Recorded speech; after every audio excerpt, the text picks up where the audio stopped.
اس کے بعد اس خطے میں مختلف قبائل اور قومیں آئیں اور گئیں، لیکن ایمیزون کے جنگل کا اثر ان کی زندگیوں میں برقرار رہا۔ جنگل نے انہیں گھیر لیا اور ان کی زندگیوں کو متاثر کیا، مواقع اور چیلنج دونوں کی پیشکش کی۔ ایمیزون رین فارسٹ ہسٹری تقریباً 6.7 ملین مربع کلومیٹر پر محیط، دنیا کے سب سے بڑے برساتی جنگل کے عنوان پر فخر کرتے ہوئے برازیل کے سب سے بڑے قدرتی خزانوں میں سے ایک۔ اس کا نام دریائے ایمیزون سے نکلتا ہے، جو دنیا کا سب سے بڑا دریا ہے۔ جنگل اپنی متنوع جنگلی حیات، پودوں اور پرندوں کے لیے مشہور ہے، جو دنیا بھر میں منفرد اور مشہور ہے۔ ایمیزون جنگل کی تاریخ ہزاروں سال پرانی ہے۔ اس کی ابتدا ان قدیم تہذیبوں سے ہوتی ہے جو دریاؤں کے درمیان امریکہ میں آباد تھیں۔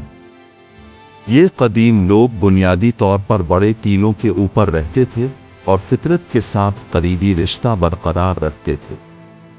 ان کا طرز زندگی زراعت، شکار اور بچوں کی پرورش کے گرد گھومتا تھا۔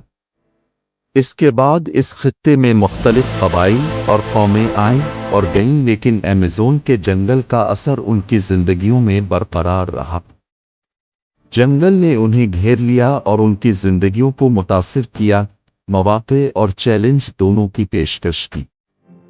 ایک خاص دور جو ایمیزون جنگل کی تاریخ میں ایک اہم تبدیلی کی نشاندہی کرتا ہے، وہ ہے جب یورپی اور امریکی سلطنتوں نے اس کے وسطی اور جنوبی علاقوں کا استحصال اور استعمار شروع کیا۔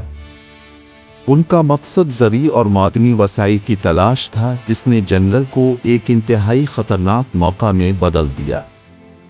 ایمیزون جنگل کی نوآبادیات نے اس کے مقامی باشندوں پر گہرا اثر ڈالا۔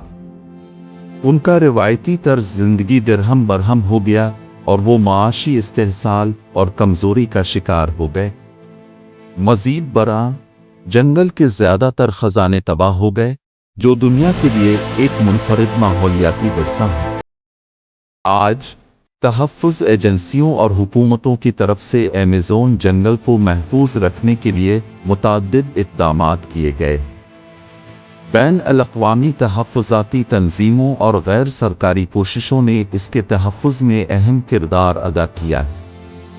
در حقیقت، ایمیزون جنگل کا تحفظ دنیا بھر میں تحفظ کی کوششوں کا ایک مرکزی نقطہ بن گیا۔ اپنی پوری تاریخ میں، ایمیزون کے جنگل نے انسانی تاریخ کے مختلف ادوار میں اہم کردار ادا کیا۔ اس کی اہمیت فطری، معاشی اور سماجی دونوں لحاظ سے بہت زیادہ ہے۔ تاہم، اس کے تحفظ اور پائیداری کو یقینی بنانے کے لیے مجموعی طور پر انسانیت کی اجتماعی کوششوں اور تعاون کی ضرورت ہوگی۔